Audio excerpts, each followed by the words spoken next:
Моето детство беше едно откривателство. Една много богата със събитие пътека, която ме водеше в най-различни части на България. Запознаваше ме с различни хора.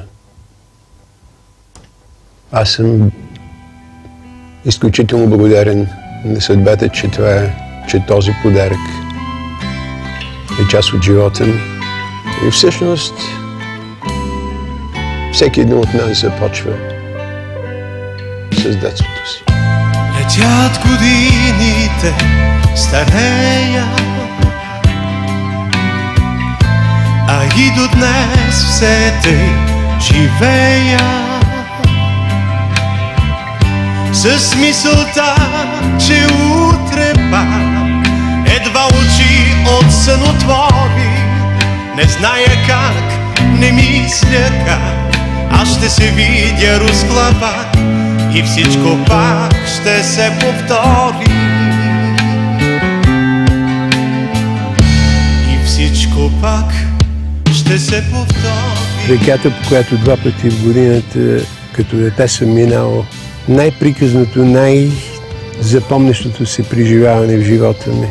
Едно пътуване, като в кино, тръгваш от бялото и пристигаш в златното. Тази река, която сякаш ме носеше към онова, което се нарича бъдеще. Щастлив съм, че съм живял около Дунава. Беше мириса на свободата, мириса на пътуванията, свирането на шлеповете и влекачите. Беше онзи поздрав, който след това щях да си спомням далеч от България. Цялото усещане, че от тук не свършва света, а започва света, ме кара да си мисля, че Бог ни беше подарил една особена благодат да гледаме света още от деца, като свят, който не свършва тук до реката, а преминава далече, далече. И след това се уверих, че наистина свободата е целта на човека и неговата мисия. Да, спомням си, спряхме точно на този пристан. Чакаше ни един файтон, в който ние се натоварихме с баща ми, с майка ми, с брат ми, Поли. Цвети беше в ръцете на баба ми, която беше с нас, и заедно с багажерите и каруцата, която се движеше след нас, продължихме по същата улица, по която след това случайно трябваше да живеем.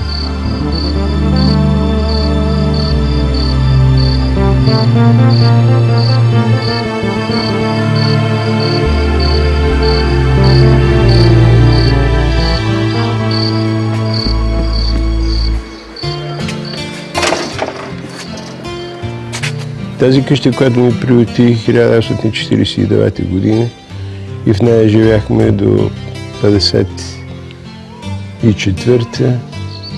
Всички спомени за Силистра започват от този дом, от невероятния Тодор Топоров, кмета на град Силистра тогава, и неговата изумителна съпруга Антония Топорова, Леля Хаджийка.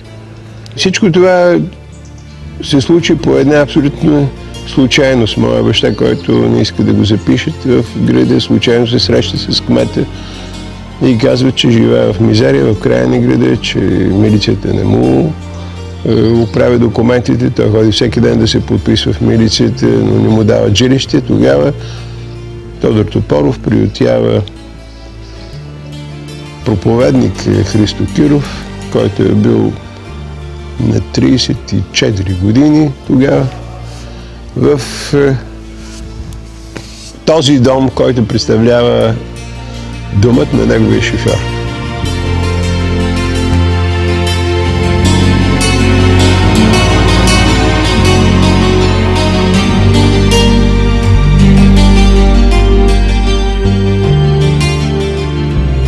За мен тази среща е много вълнуваща наистина, тъй като вашите родители са били така една важна част от историята на църквата в България. Радвам се, че съм тук и аз и затова и дойдох. Това не е онази църква, която аз помня от детството си, но тук е също хармониум. Виждам, че са написани песните, които се пеят по време на богослужението. И всъщност аз мога честно да кажа, че цялата служба на църквата на адвентистите започва с пеене, завършва с пеене. Тя е една певческа служба, една служба на възхвала. И ако нещо е повлияло на моите музикални наклонности, това е, че още в утробата на майка си аз съм слушал тези песни и съм закърмен с песните, които са си пяли абсолютно навсякъде. Те определиха моя път. Да, духовни песни. Имаме една невероятна, но любима песен, тя се казва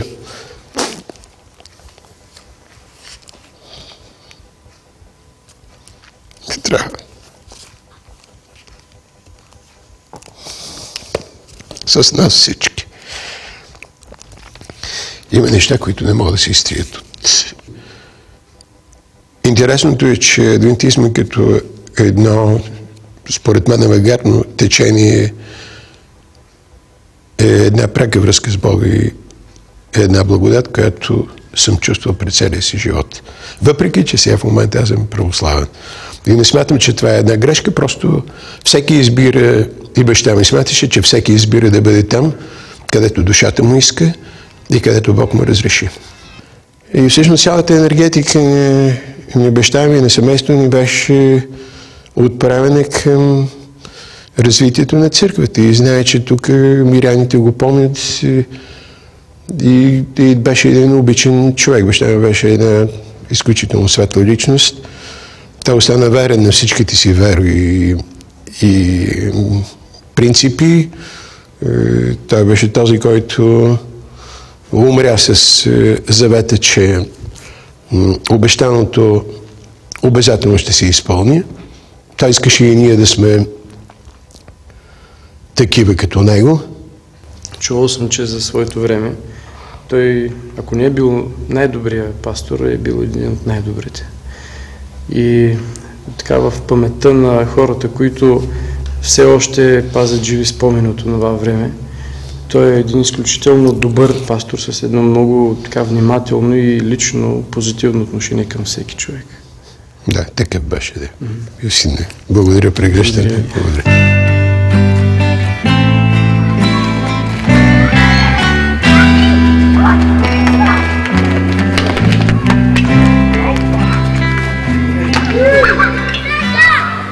Моето училище. Тук получих първите си житейски опити, първите си уроци, първите приятелства. Моето първо приятелче Маринчо, моята първа учителка Стойка, моето първо духовно увлечение с ученичката ми Лидия Златева, първото ми стихотворение, първата песен, която съм изпял, освен тези, които пеех в църквата. Този двор ми напомня един много странен случай. Това беше смъртта на Сталин, когато нас, децата, ни накараха на мокрия асфалт да коленичим. Аз знае, че само пред Бога се коленичи и то в църквата. Обичам училище Отец Паисий и винаги съм се гордял, че съм учил в него. Това беше двора, в който ние играехме като деца. Тук правихме нашите скривалища. Това беше центъра на нашата вселена. Тази сграда въобще не се е променила от времето, когато сме я напуснали. Остава тази първична своя тържественост, която явно, че ни е поразявала и ни е събирала по някакъв начин. Цяла Силистра е едно очарование от един класицизъм, който съм срещал след това в Виена, в много от немските градове. Градът носеше една атмосфера на един град, който се различаваше от другите градове, които го заобикаляха или там, където ние сме били. Силистра е началото на това, което аз наричам живот. Не съм смятал, че музиката може да му отвори една такава река и че аз мога да хукна на моя плот или на моята лодка някъде далеч по света, но винаги с мечта да се връщам тук, защото човек разбира, че всичко е началото и нищо друго не остава. И началото е знамето, което ти развяваш през целия си живот. Аз някой бях казал, че детството е онзи юрган, с който ние през цялото време се завиваме. И съм сигурен, че е така, защото всяка вечер заспивам с това детство. И докосването ми до Силистра ме прави щастлив, защото детството ми е неописуемо щастливо.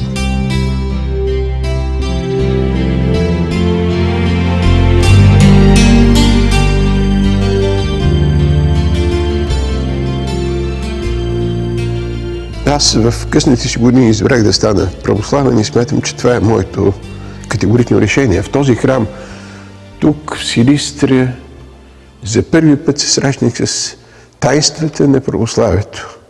Това беше на Великден и ние двамата с брат ми Поли пропълзяхме под масата. Жените ни пригърнаха, те знаеха, че сме децата на пастора Киров и ни дариха с яйца и с козунак. Аз се прибрах вкъщи. Баща ми беше много радостен. Той каза: ти си срещнал истинския Великден.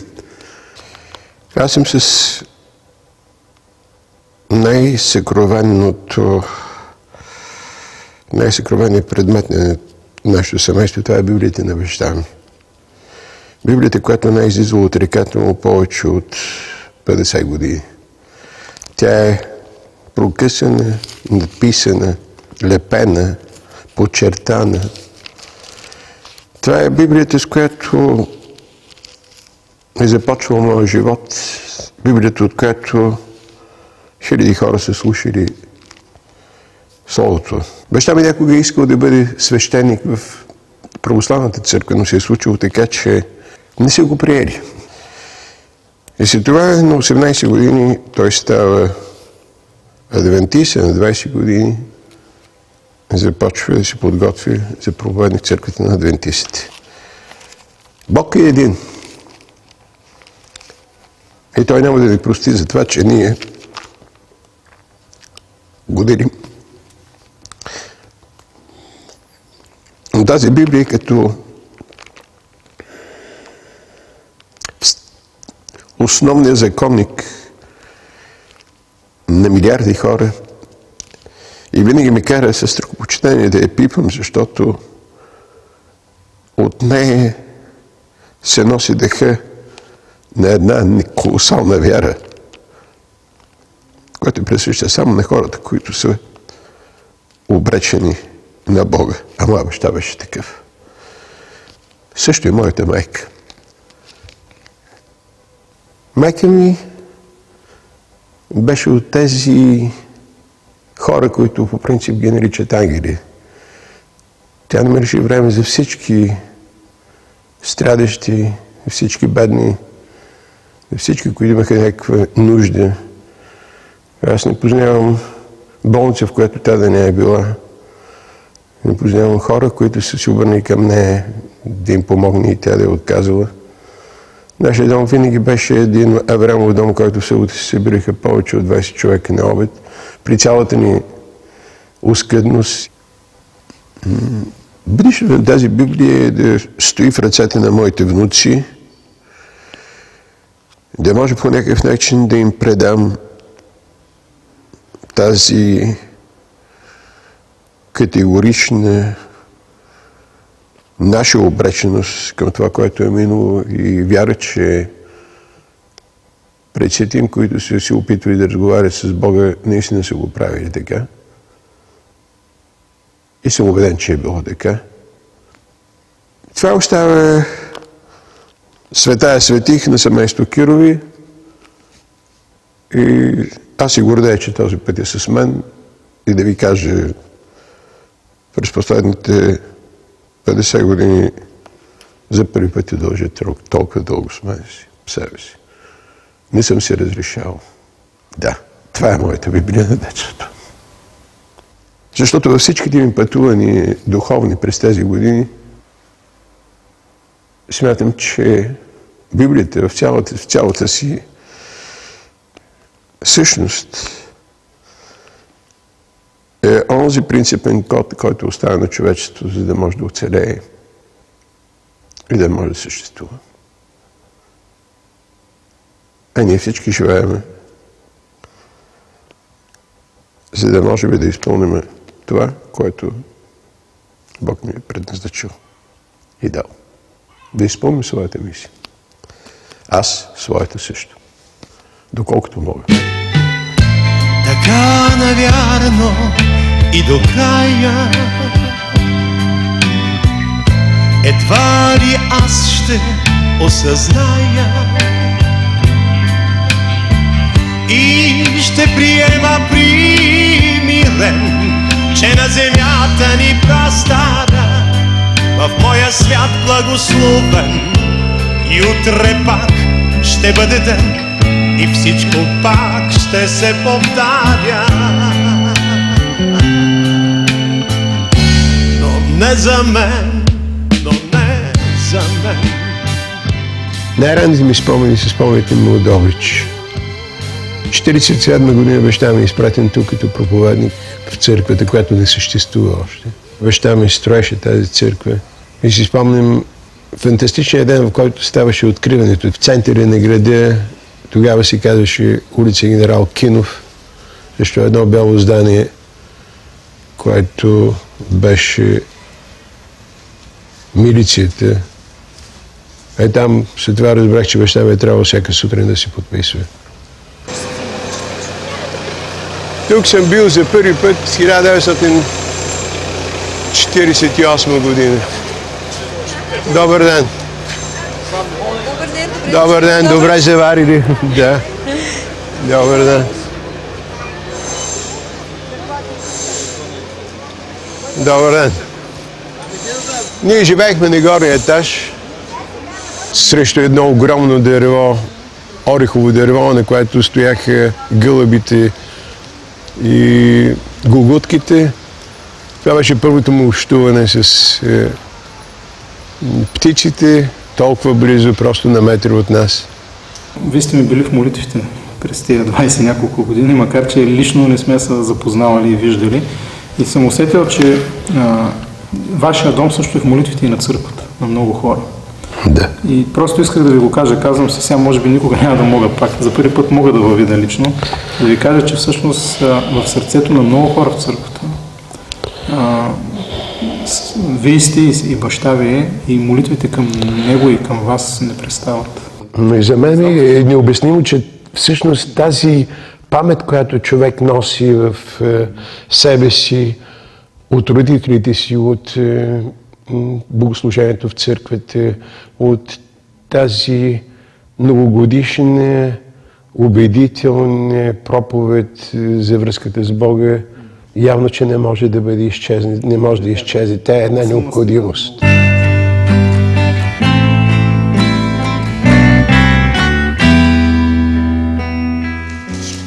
Помним си чудесния пазар, една жълта кръгла ротонда, около която стояха едни интересни хора, едни дълги, високи, слаби мъже с тъмни шапки, които с това разбрах, че това е останало от румънците.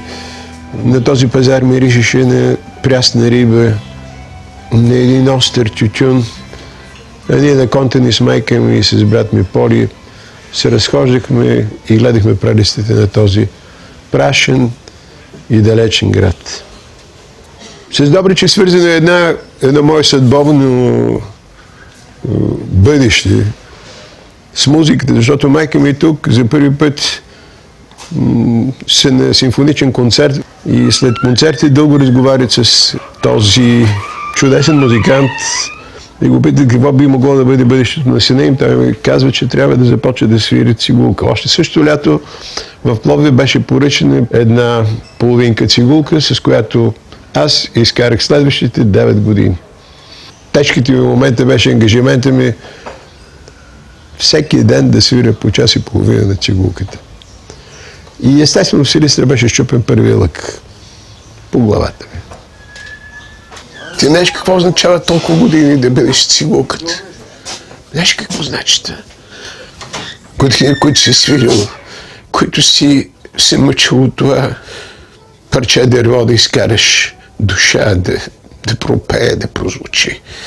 И си смятал, че тук някъде е скрит Богът, който ще трябва да пропее, ангелът, който ще трябва да пропее.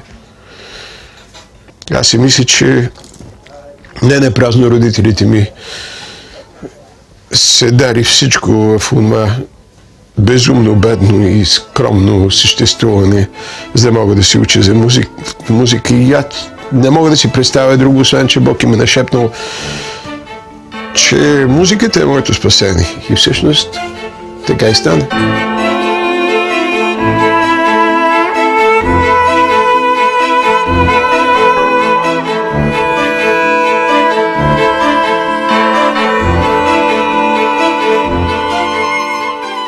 Бялото сладко беше магията на детството.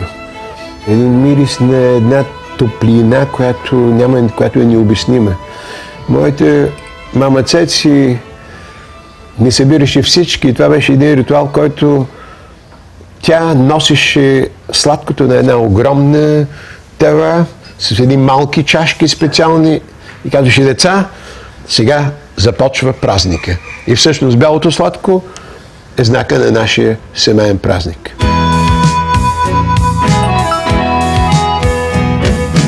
Идваш часовете, години съм пропуснал, от търсене на радост, що болки съм събрал.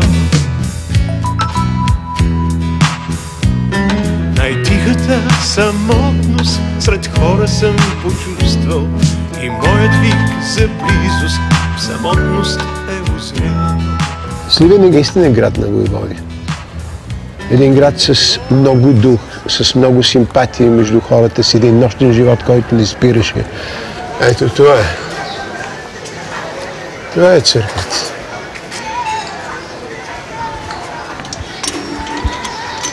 Това е град, това е...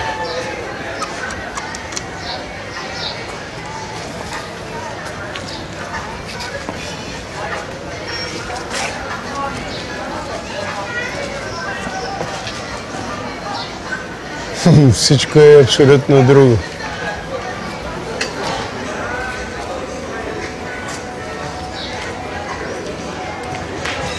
Аз не съм бил много отдавна. Много отдавна. Да, ето първият етаж. Това бяха тези два 4 прозорци, бяха нашите прозорци. Нищо не е останало. Абсолютно нищо. Няма и за какво да страдаш. Това е, което е страшното. Отиваме в църквите, затворена вратата, всичко сменено. Идвам тук, едва намерихме училището, то се намира след някакви огромни блокове, които никога не са съществували. Това беше отпред един огромен парк, такъв парк, площад, на който ние ритахме топка. Отсреща в горната стая, точно по средата над входа, е стаята, от която напуснах Сливен. Това беше моя 6-ти клас. Днес съм без изход в това да направя от спомените си декор на онаналния филм, който сам прожектирам на себе си и в който много се надявах, че няма да ми липсва нито един кадър. А виждам, че тук са изразени много кадри.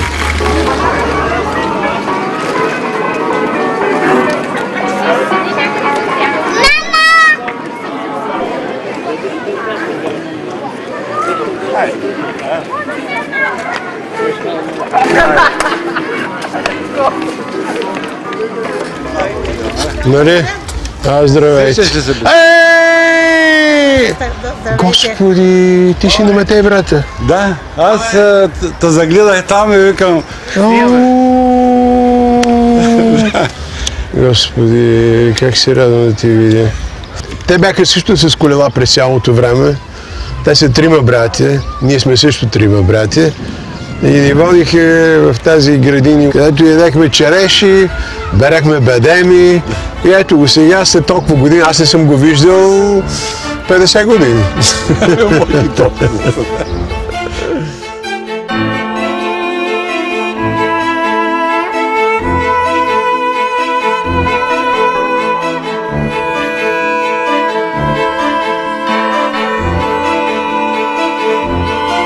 Много те благодаря, прегръщам те. Живи здрави, поздрави на Поли и на Цвети, ако ма надявам се, че са се... Помнят те при всички случаи.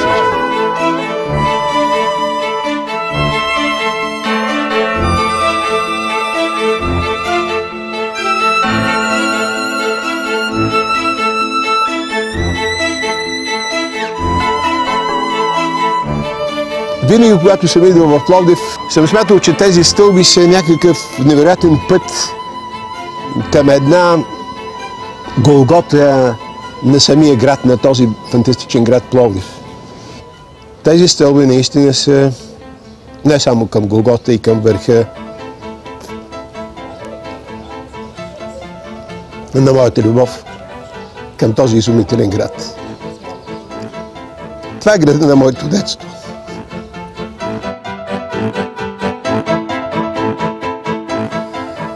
Раят на моето детство беше Пловдив.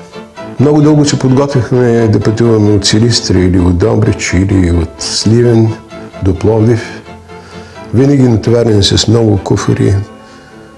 Негарата ни чакаше усмихнат нашия дядо с файтон, в който натоварвахме багажерите и се добирахме до нашата къща. Пловдив беше пристанището на всичките ни детски игри, на всички радости, които можеше да представи големия град. Тук научихме и първите странни думички на турски и на арменски. Тук бяха нашите приятели от различни националности, които никога не сме си смятали, че са такива. Просто имената им бяха по-особени. Имахме Ахмед, Хачик. Това ни бяха децата, които Шабан, Анифето.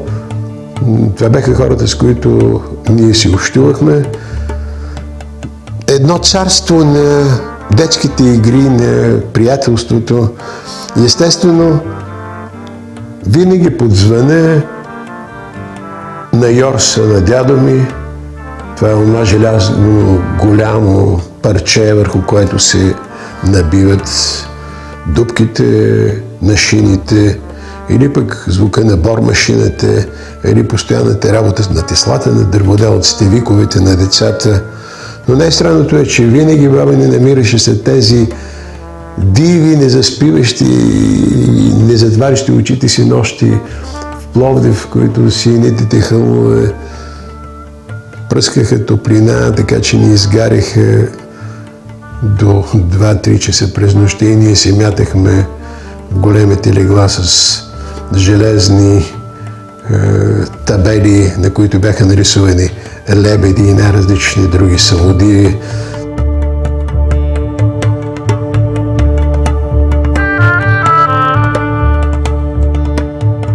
Пловдив беше онзи вечен водопад от приказки, разкази и легенди, които след това ние ги гонихме в Чокманово или в Силистра, разказваме ги на нашите съученици и те ни викаха: ма кой ги е разказвал тези неща? Откъде ги знаете? Това е този храм. С него съм свързан. Свързан съм с мириса на този храм, с неговите старинни икони, с това усещане на едно възрожденско приобщаване към доброто, към традицията, към поколенията, които са били преди нас. И разбираш, че не случайно всичко това се е случвало. И не случайно е трябвало да преживееш тези общи радости на предците си, за да ги запазиш от тези, които идват утре. Празника на ковачите Свети Георги на Гергьов ден. По тези тесни улици на Стария Пловдив се движеше една особена процесия, която предвождаше моя дядо. Шефът на гилдията на ковачите на Пловдив, апостол Паскалев, един гигант, който държеше с ръката си знамето на гилдията, едно златно знаме, на което беше известен светецът убива змея. Тук беше богослужението, тук получаваха анафората, изпиваха виното и се причистваха. Моят дядо е апостол Василев Паскалев, един почти 2-метров гигант, който остава сирак, роден в Дермендере или Първенец. След това идва чирак в Коларо-Жирезарската работилница напротив нашата къща. Неговия майстор се казва Куршума. Изглежда, че по някакъв начин между баба ни, която била от много добро семейство, пламва някаква искра. Една пловдивска принцеса, която се жени за един неграмотен неук чирак, който след това става баща на 4-те дъщери и баща на рано починалото им момче. Един безумно трудолюбив, стегнат по просашки, дисциплиниран човек, който имаше ордена за храброст, подарен от Макензен.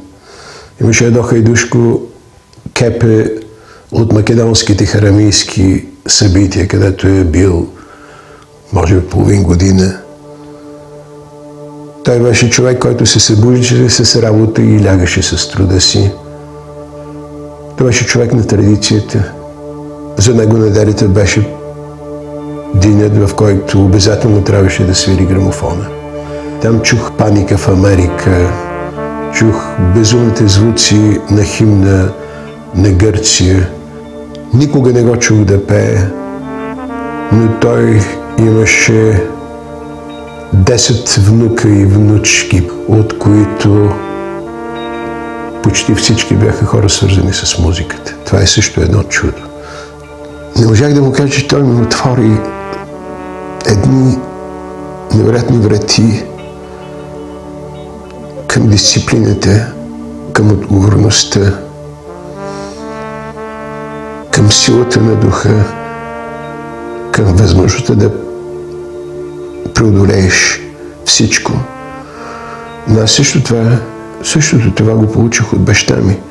И всъщност близкото между дядо ми и баща ми беше тази сурова преданост на мисията, която всеки един от тях изпълняваше.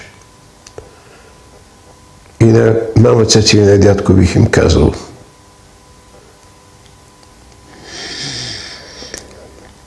светли мои ангели, аз съм ви повече от благодарен за всичко.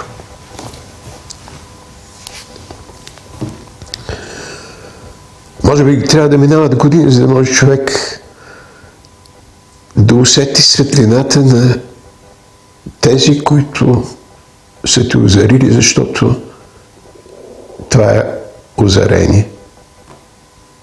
Това не е нищо друго. Това е просто една Божия светлина, която ти се предава без ти да знаеш защо. За мен мама, цеци и дядко остават идеал. Остават онези, които просто са изпратени отгоре, за да бъдат с нас тогава.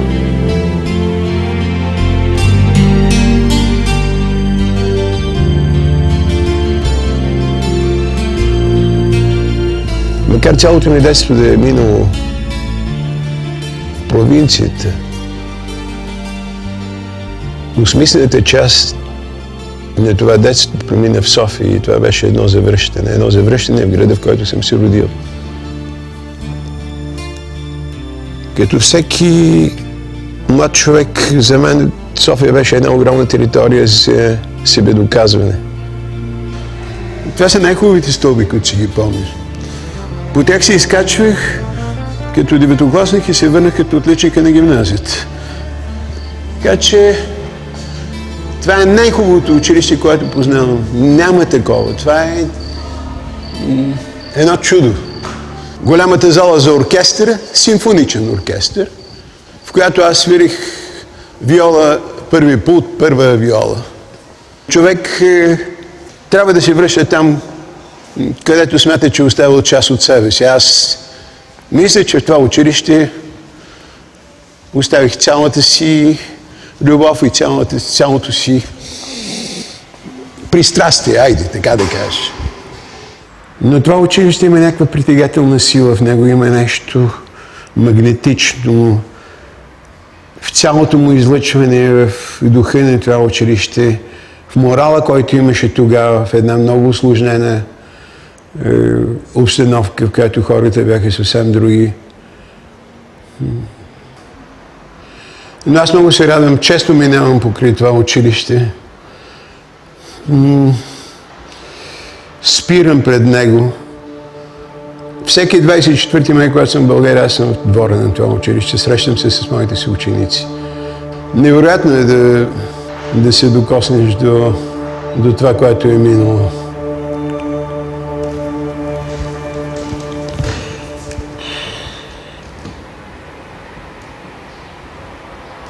Имаше някаква вяра, разбираш ме, нещо много особено. Аз не така не съм го усещал, но виждам, че и другите го усещат, за да идват тук.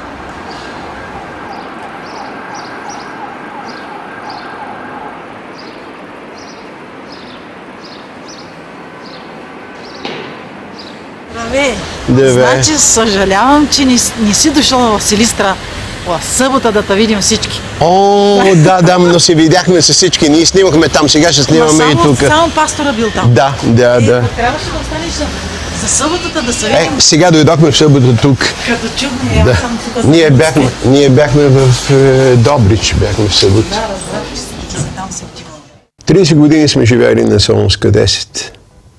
През прозореца на Еркера се виждаше как минава елита на София. Срещу нас точно живееше Борис Ангелушев.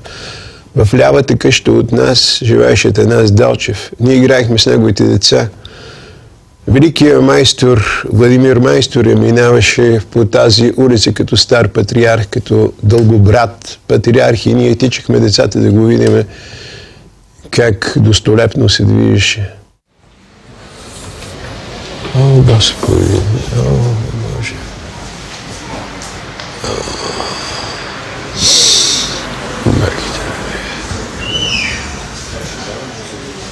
Тук помня на таткото кабинета беше свято место. Той се молеше тук постоянно.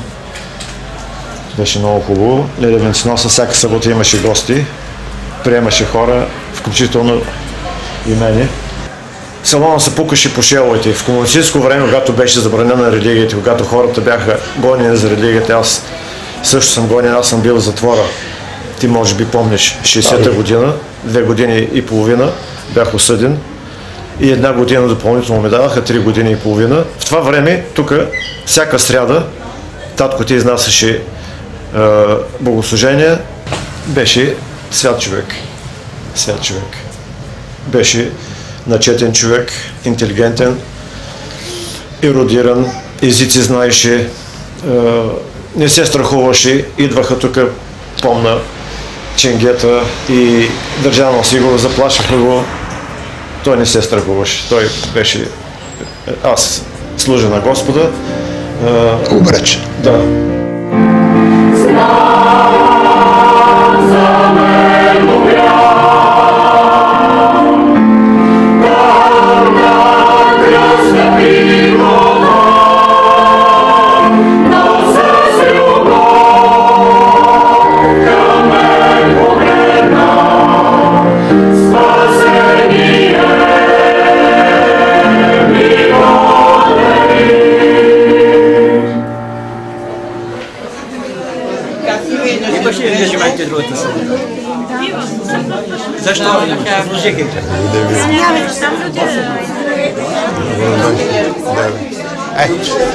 Ето ме.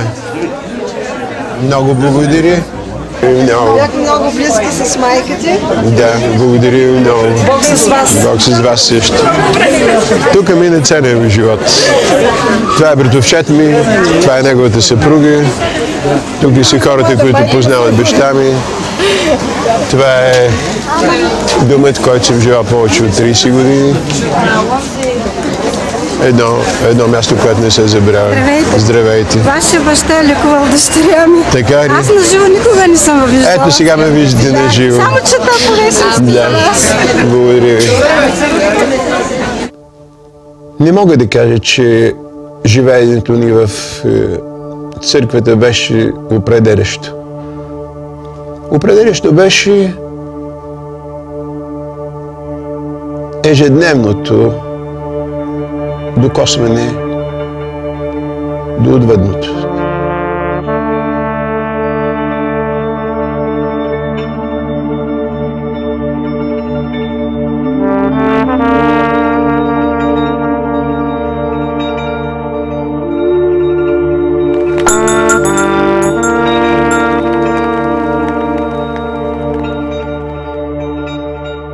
Това е сърцето на моя род. Това е, може би, най-ценното, което моя род ми е оставил като веществено, като материална ценност. Тук са правили големите съвещания на кируския род при всички беди, които и радости, които са ни срещали. Един малък свят на моето минало. Ето е великата Одея с мусандрите, с деха на Кирови. 6 поколения Кирови са се раждали тук и са умирали. Къщата е строена 1832 година. Това са моите дядовци, моя прадядо, това са моята прабаба. Човек трябва да съхранява в себе си, поне за мен е така, хората, които са не правили нещо за него.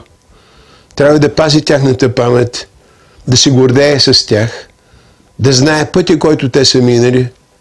Защото виждам, ето баща ми тук е на 13 години и работи в едно кафене. Кръгъл сирак, който е искал да се самоубие. Завършва Хасковската гимназия като екстернант. За да стане председател на църквата на адвентистите след 30 години.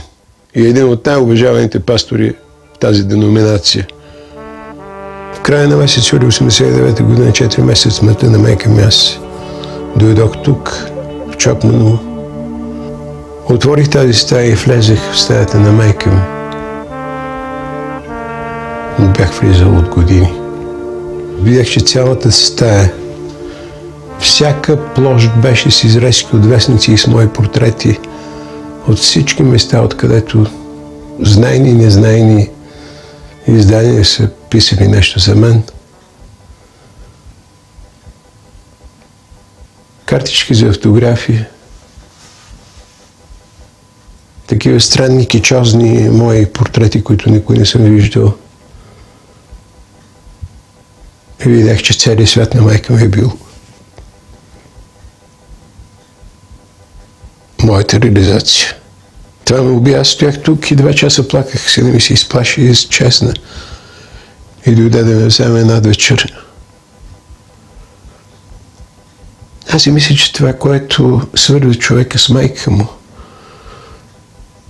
е предначертано, защото майката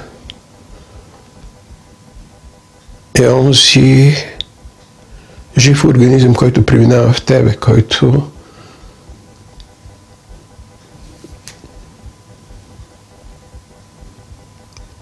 едната плът минава в твоята плът.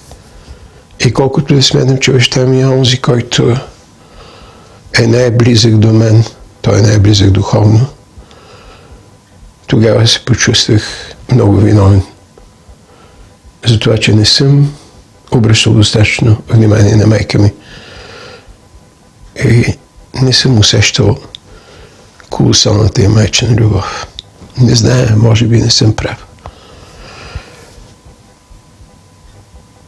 Мисля, че родителите са едни обречени, жертвени агнета на олтара на своите деца. И със всяка година се убеждавам, че е така. И съм щастлив, че съм имал такива родители. Не, аз не съм щастлив. Аз съм безумно горд. Аз съм възторжен, защото, както всичко, което човек има в живота си, родителите също са един от най-големите подаръци, които Бог може да ти даде.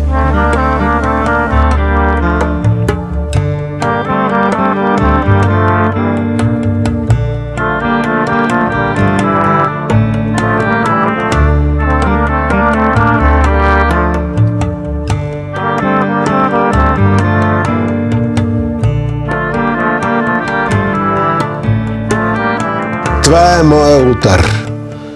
Това са моите светци.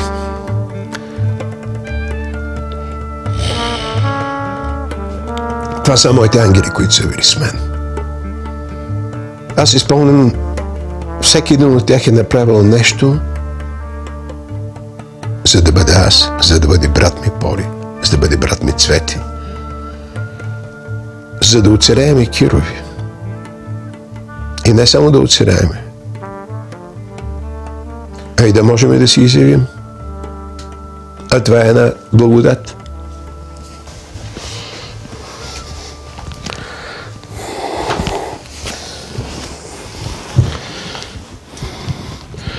Тук има жлебове от палеца на баща ми.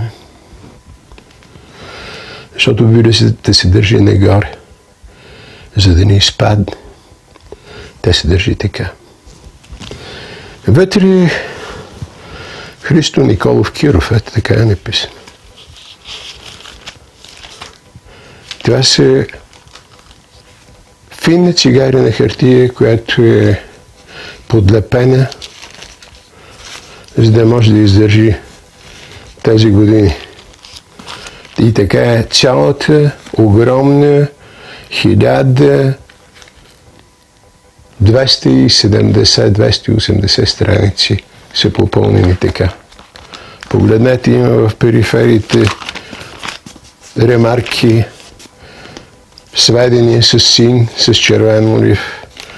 Това е едно постоянно работене с този вечен законник на света. Сега се разрешавам за първи път да я разлисти. И аз се докосвам до баща ми, всъщност. До най-важните знаци. И всъщност моята мечта пред целия живот е било да се докосна до него. Аз и до сега си мисля, че съкровището на Кирови е тяхното трудолюбие. Жестоко трудолюбие, безумно отдаденост на мисията, която имат. Всеки един от тях е бил до смърт, до изнемога, свързан с това, което той е правил. В Кирови има едно благословение, което аз все още се чудя откъде идва това. Може би благословението на оцелелия в планината човека, който успял да защити вярата си, да може да оцелее като християнин в един абсолютно препълнен от мухамеданство и ислямизъм свят. В едно време безпросветно и тежко време. Шокманова е онази далечна звезда, която винаги през тези години, като Витлеемската звезда, ме е водила тук.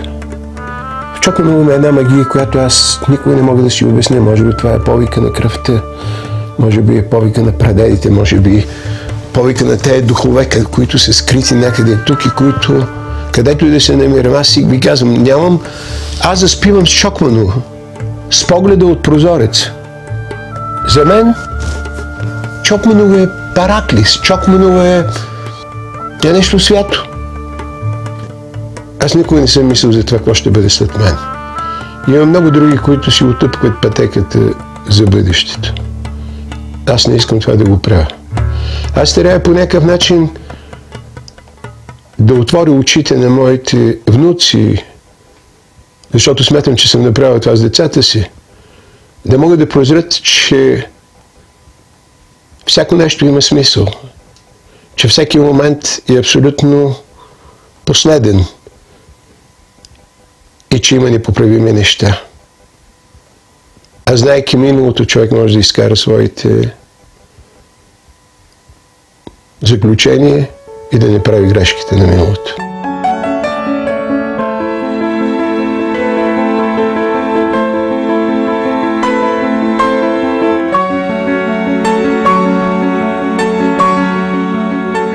Аз се казвам Алена Бисакирова. Аз съм на 8 години. Аз се казвам Елиса Бисакирова. Моят дядо е известен певец. Моят дядо може да пее и прави много и свири гитара. И той има само шапки. Най-много обичам да пее Джоредос. Седнало Джоредос, седнало Джоре, ти ура Джоредос, ти си ура Джоре, ванка на ватици дос, ванка на ватици, ти ура Джоредос, ти си ура Джоре. Ако Бог ми даде време, да може по някакъв начин да им предам, за да могат те да се запознаят с миналото и да го съхранят в бъдещето. Това е единствено шанс, иначе няма друг.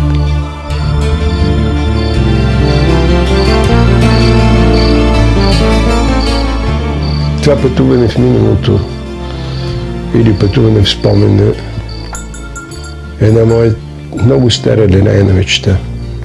Тя ми донесе увереност, че това, което някога е било истинско. Че нищо не е загубено. Говоря като спомен. Че много неща са отминали и не са същите. И все пак една убеденост, че това, което съм преживял, е било достойно и се заслужава отново да си го припомня. Аз смятам, че без съзнанието, че ти има какво да си спомниш, просто няма смисъл да се живее. Зная, че всичко ще се повтаря без мен. Но съм благодарен, че по онзи път, който вървях, ще звучи музиката, която ми беше нашепната, и ще останат приятелствата и любовта, които ми съпътстваха. А това е едно от най-великите дарове на този свят. Радостен съм, че в това вълшебно пътуване на име живот минах почти през всички гари.